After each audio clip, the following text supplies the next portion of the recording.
तो हेलो दोस्तों, हम सब ने वेलोसिटी, एक्सेलरेशन, डिस्प्लेसमेंट जैसी चीज़ों के बारे में पढ़ा है।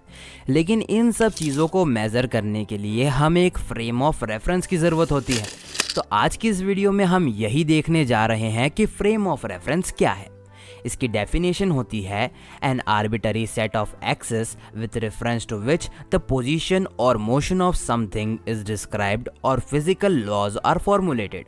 तो चलो इसको एक एग्जाम्पल से समझने की कोशिश करते हैं। अगर एक बस के अंदर दो लोग बैठे हैं और तीसरा आदमी उन्हें बाहर से देख रहा है और बस चल रही है, तो जब हम बस के अंदर बैठे लोग हैं उनसे पूछेंगे कि क्या आप मोशन में हैं या आप रेस्ट में हैं, तो वो लोग देखेंगे और बोलेंगे कि हम सब तो रेस्ट में बैठे हुए हैं। लेकिन अगर उन्हीं दोनों लोग को अगर तीसरा बंदा बाहर से देखेगा चलती बस के, तो बोलेगा कि ये दोनों तो मोशन में हैं। तो हमें इस एग्जाम्पल से ये समझ आया कि किसी भी चीज़ की वेलोसिटी या दूसरे फैक्टर्स को स्पेसिफाई करने से पहले हमें उसकी फ्रेम ऑफ रेफरेंस को स्पेसिफाई करना पड़ता है। सो दो टाइप के फ्रेम ऑफ रेफरेंस होते हैं। पहला है इनर्शियल फ्रेम ऑफ रेफरेंस और दूसरा है non inertial frame of reference. सबसे पहले देखते हैं इनर्शियल फ्रेम ऑफ रेफरेंस को। इनर्शियल फ्रेम ऑफ रेफरेंस के अंदर न्यूटन के लॉ होल्ड होते हैं।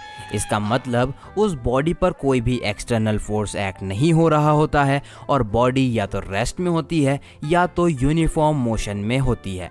सपोज कि कोई चीज़ ज़मीन पर पड़ी हुई है तो वो हमारे लिए तो रेस्ट में है, लेकिन वहीं कोई उस चीज़ को मून से देख रहा है तो वो उसके लिए मूविंग है। Actually inertial frame term relative है। हम अज्यूम कर रहे हैं कि reference frame inertial frame of reference है। नेक्स्ट है non inertial frame of reference. ऐसी फ्रेम जो कि assumed inertial frame of reference के रिस्पेक्ट में एक्सेलरेट हो रही है।